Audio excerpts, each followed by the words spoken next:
Hi guys, it's Dan here at Cross Platform Gaming, and today is the release of one of the most eagerly anticipated Pokemon games ever.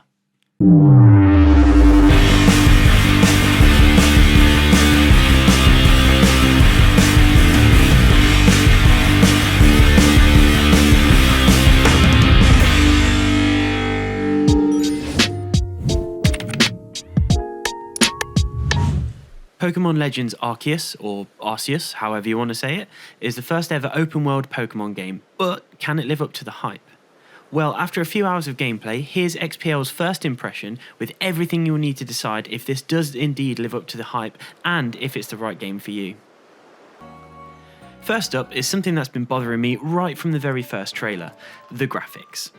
Now, Nintendo have never been at the forefront when it comes to graphics, as they're all about the style of play, mechanics, and simplicity. That's not to say that they can't compete, more that they aren't trying to. The game is very much modelled on Breath of the Wild, which back in 2017 was groundbreaking on a handheld system. But that was 5 years ago now, and it really shows. There seems to be a lack of textures, lighting issues, and I've even experienced really choppy frame rates. Now, the textures and lighting could all be part of the art style, but it can be really harsh when looking at it. None of the footage here has been doctored in any way, and you can see here just how badly detailed all the characters are, even in cutscenes, as well as the harsh lighting. Compare this to other mainline games on the Switch, and you can see what we're saying. I've only seen visible drops in frame rates once so far, but it was super obvious, and it made me start to worry about how much further the Switch can actually go in its current form. Draw distances are also quite short, which isn't really a big deal in handheld mode, but anyone playing in docked mode will certainly feel it. I almost feel like this wasn't designed for the Switch, it was designed for something much more powerful, and they've had to scale it back due to limitations of the hardware. With the biggest bugbear out of the way, it's time to look at what actually separates this experience from any other Pokemon game: the open world RPG element. If you're looking for a cute little Pokemon game you can dabble with for a few hours, follow the same scripted process as all the other mainline games, then this might not be for you. The whole game feels like it's been designed as a standalone RPG with a Breath of the Wild meets Ghost of Tsushima kind of vibe, before they decided to crowbar in the Pokemon aspects.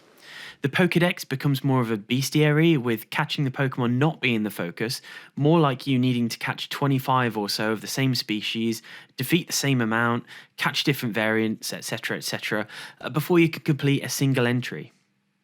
This game is going to be one for those that don't mind grinding and repetitive, mundane tasks. Speaking of mundane, crafting in Legends has become a much bigger focus, with you needing to make your own Pokeballs and potions.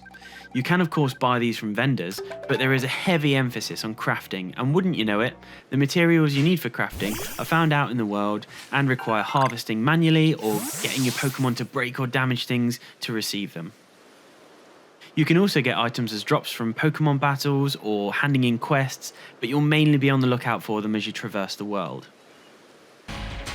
Pokemon just wouldn't be the same without battling, and whilst this looks very different in Legends, there is a huge familiarity with the turn-based combat.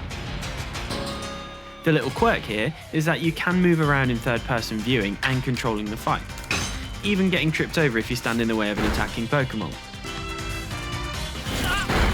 I feel like this dilutes the Pokemon experience somewhat, as clunky camera movements can mean missing out on some of the big battle scenes you'd normally see in the player's perspective.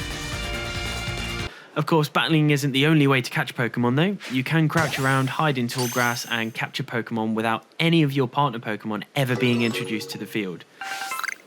This fresh take is a little odd at first when you look at the traditional Pokemon games, but actually feels more immersive and requires a bit of stealth skill. It's certainly a lot harder than the traditional method, and I can see anyone with Joy-Con drift having an awful time, but it does squarely fit into the RPG pigeonhole, and I think the traditional RPG fans may actually prefer this more than a traditional Pokemon fan. I can already tell I'm going to be sinking a lot of hours into this game, and it won't come as a surprise to many gamers, but for those that are more casual, the pick it up and play for half an hour then forget about it for a few days type of players, I can see this being one of those games that you'd really struggle to get into. After 2 hours of gameplay and speaking to all of the different NPCs, you're still very much being led through a tutorial of sorts, and many of the aspects of the game are still hidden away or locked until you've completed the 5th mission. Despite this, I think this game would be great for anyone getting introduced to Pokemon for the first time, or to challenge the notion that Pokemon is just for kids. It will be interesting to see what the future holds for both Pokemon games in general and the long-term reception of Legends. Could it inspire the next Pokemon Go? Will there be further development or DLC on the back of Sword and Shield's success? Or could this be the last Pokemon game that we see on the Switch without hardware revisions? As always, let us know your thoughts in the comments below, and please remember to like and subscribe. Feel free to share the video and don't forget to turn on notifications so you're alerted when we post new videos. From all of us here at Cross Platform Gaming, thanks for watching and stay safe.